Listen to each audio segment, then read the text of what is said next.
Okay, so let's start our Chiron series, okay? You guys are gonna see why I haven't done a series. Sean called me thorough. I think he was being nice, though. I think it's a little bit more like obsessive. There's so much to cover in astrology, and I'm gonna show you guys how much there is. So I kind of started it yesterday with the personal story of me and Cody. I have that written out, and I'm gonna post it on my Patreon so you can look at it a little bit more. But I hope what you can gather from that video is Chiron is a key.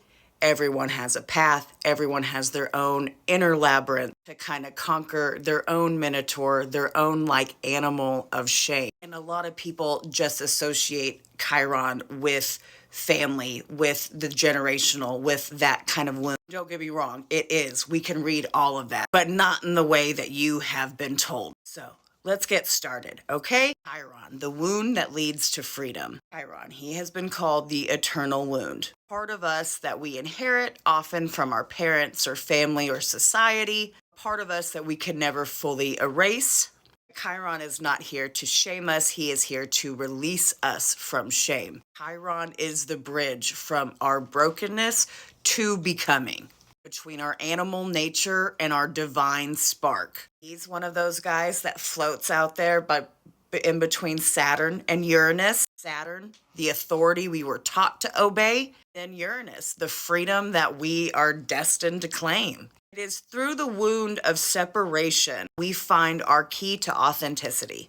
We figure out who we are. Okay, so you know me. Let's start with the myth. Chiron is a centaur, okay? He is half animal, half man. He is unlike the others, though. Cronus tricked Chiron's mom, the sea nymph. When Chiron was born, his mother rejected him. He was raised by Apollo and Artemis. So he's not your normal centaur. He's not just an animal. He has been raised by some of the most brilliant minds in mythology. He wasn't wild and reckless and drunk like the others. He was wise and he was patient. He was kind. He loved to teach. He loved to heal. He loved to share sacred knowledge. Even Chiron, the healer of all, could not heal his own wound. Now, this is where the myth kind of gets split. Either Chiron himself was wounded by the poison arrow, or another centaur was. But either way, Chiron retreats to his cave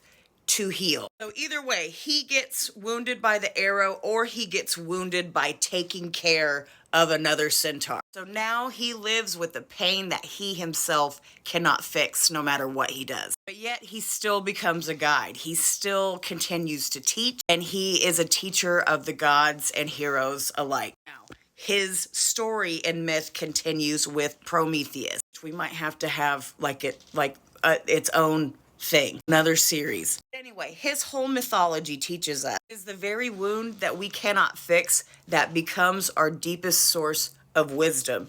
It is our well. Okay, now the discovery of Chiron and why it matters. This is where I start getting really excited. When you look at astrology and the history of planets being discovered, planets are discovered typically when their archetypes awaken in the collective, okay? Uranus was discovered right before we had to break frickin' free. Neptune was discovered in the late 1800s, right before the rise of spiritualism. Pluto was founded in the 30s, an era obsessed with power and control and globalization and resources. Chiron was discovered in 1977. Stick with me here. A lot of people, what I think they attribute to the age of Aquarius, I call the age of Chiron. Yes, there was a lot of like collective Aquarian energy, but the flower child, the sitting around, the sharing of natural medicines, the singing, the no more gatekeeping, the desire to heal oneself, to understand fully. Look at what happened to psychology in the 70s. It was the dawning of the age of Chiron, and I will die on that hill. It's the age of healing, the age of wholeness, breaking of old structures, the breaking of old structures and through rebellion, but the rebellion is like healing. It's therapy, it's soul work, it's connection. Chiron's discovery marked the rise of body-centered healing, therapy culture, holistic medicine, and the recognition and the understanding that no amount of external success can heal any pain that we carry inside. Okay, let's go back to his astronomy too. We brought it up a little bit in the beginning. Chiron circles between Saturn and Uranus. Who Saturn and Uranus represent in astrology? Saturn, the planet of structure and rule. Uranus, the planet of chaos, awakening, rebellion, revolution. Chiron is literally that bridge. Who are you when you are no longer under the authority of your parents? Who are you when you step into systems beyond what you were born in? Through the pain of separation and the longing of wholeness and exile from certainty, you will find your true authority, your true self. Okay, so that's like a little teaser in the beginning. This isn't just a personal healing journey. Chiron is a collective mirror. He reveals the generational wound of each era. So what we're going to explore in this series. First, Chiron through the signs, the soul's wound and gift, okay? Then Chiron through the houses, the area of life where the wound will play out, and the gift. Chiron aspects, how your Chiron interacts with other planets.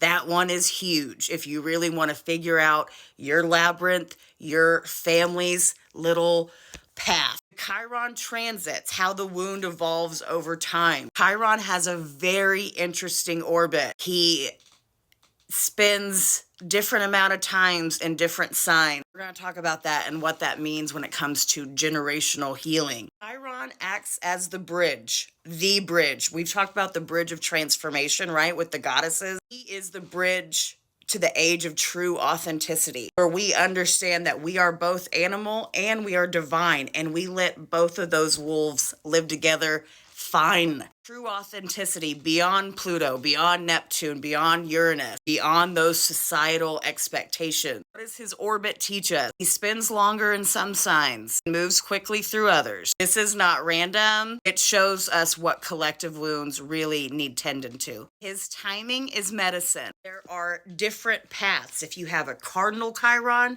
if you have a mutable Chiron, if you have a fixed Chiron, there are certain ways to go. Don't forget, we're going to learn all about our allies and how he loves to work with the goddesses. Chiron is a key, but he also works with the other key, the torch, the thread, the muse. He might carry the key, okay? Hecate holds that torch. We'll talk more about who weaves the thread that connects us back to our wholeness. We do not travel this road alone, which is so great. The ancient ones walk with us. This is not just about healing. It's about becoming. It's about unbecoming and becoming. The wound is not your end. It is just the beginning, my friend. I'm telling you, you're going to see why I haven't done a series. You're going to see.